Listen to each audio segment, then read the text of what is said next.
The Enraf Nonius 811 is 62.5 centimeters long, which is 24.5 inches.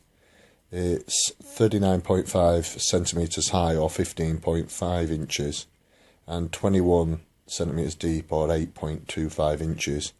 As you can see here, it's not just as tall as a carry-on bag. It's probably about double the width of a carry-on bag that way on. If you lay the carry-on bag down in front of it, it's just slightly bigger than a carry-on bag, although it's not quite as deep. If you compare the 811 to a standard rucksack,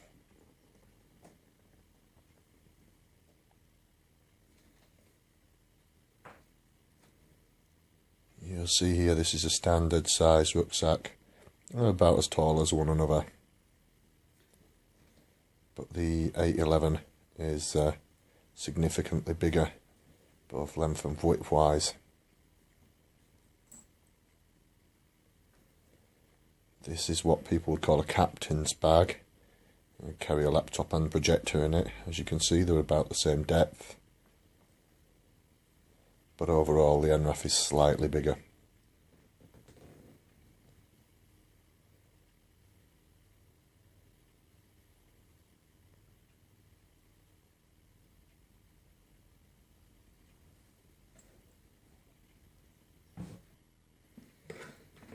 If we take a look at the Enraf's weight, we can see here in pounds, it weighs 26.2 pounds, or if you want that in kilos, that's 11.9 kilos, making it quite light for a machine. That's a portable Shockwave. Here you can see this is a small 4x4 or SUV. The Enraf 811 sits very comfortably in the boot, leaving plenty of space for other equipment.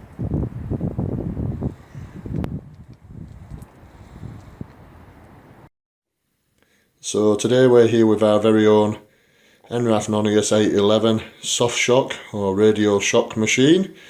You can see here it's in its carry case. It's a portable machine, so it comes in a case.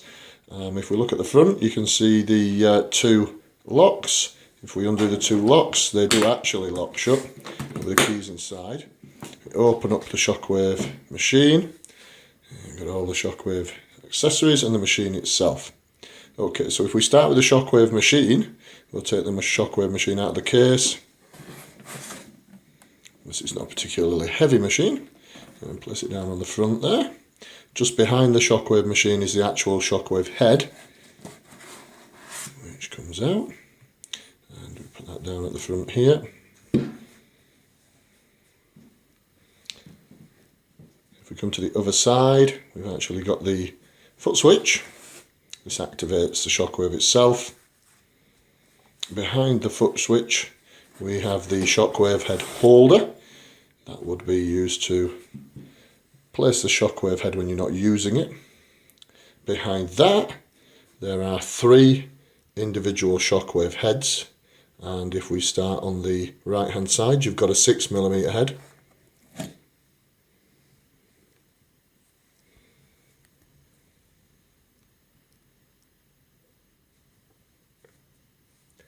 A 15mm head in the middle.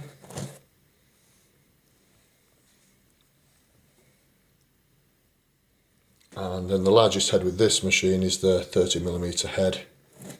Just on the far right hand side.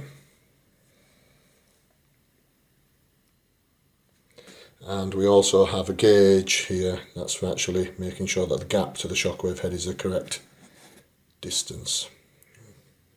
Behind that we have a selection of rubber tops. These rubber tops, and there are plenty of them, are used per patient.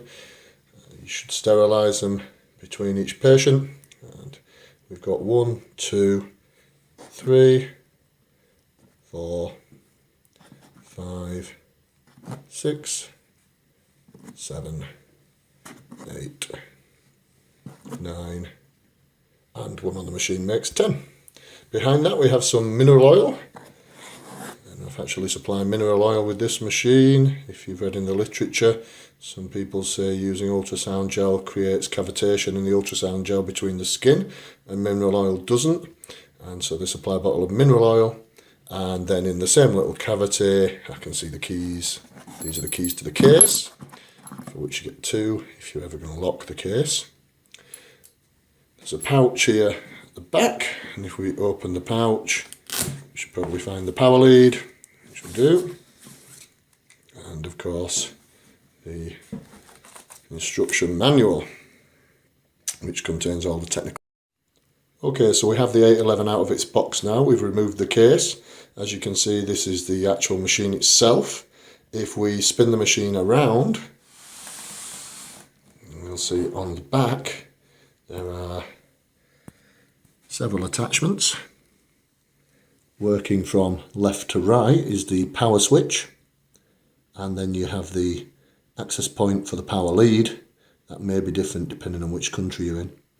The actual adapter for the Shockwave head itself, and then the adapter for the footplate, and a small opening for a fan. If we now take the power lead, you'll see the power lead inserts into the power lead point. The Shockwave attaches into the Shockwave point. There's a little red dot on the Shockwave, and there's a little red dot at the top of the point, and the two need to align with each other for it to go in. If you don't have them aligned, it won't go in. Once you do, it clips into place. And the same for the foot plate. There's a little red dot. You align the little red dot, and they push into place. Here we click into place.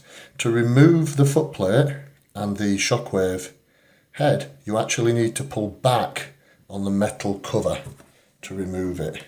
So you don't just pull it out, you pull the back of the cover first and then it comes out. And it's the same on the Shockwave head. Don't just try and force it out, it won't. They positively lock into place. You see they actually slide backwards and forwards. We also have here the Shockwave head holder. This is quite a heavy unit. It actually weighs nearly 2 pounds or nearly a kilo. So if you want to lose weight from your actual machine in total, this would be a piece to just leave behind. The idea is that the Shockwave head sits into the holder and it holds in place. And then the fan on top of the Shockwave head can still run, allowing the Shockwave head to cool down. Actually, in real life, I've never used this piece of equipment. I just generally lay the Shockwave head over the edge of the case and then leave it cooling down. I'll show you that in a bit later on. Okay, so we're back with our Enraf 811. We've left all the leads plugged into it because we're actually going to show you how we use it in real life. This may not be exactly how the manufacturer intended for the machine to be used, but it does seem to work when you're going from place to place and from patient to patient. And it does mean you don't have to unpack the machine onto a trolley to actually use it. So what we generally do is we take the machine with all the leads in, as you can see here, and we place the machine back in its case. Make sure you don't trap any of the leads underneath the machine. All the leads need to come out at the back of the machine here. So you can see the 3 leads coming out into the opening of the case. Now, to pack away the power lead, you put the power lead down and make sure it goes in between the leads so that it's actually out of the way and it's not going to damage any of the leads. And then from there we take the Shockwave head and we actually place the Shockwave head back in its holder with the leads all out of the way. And there seems to be a convenient little space for leads to come out in front and behind the Shockwave head.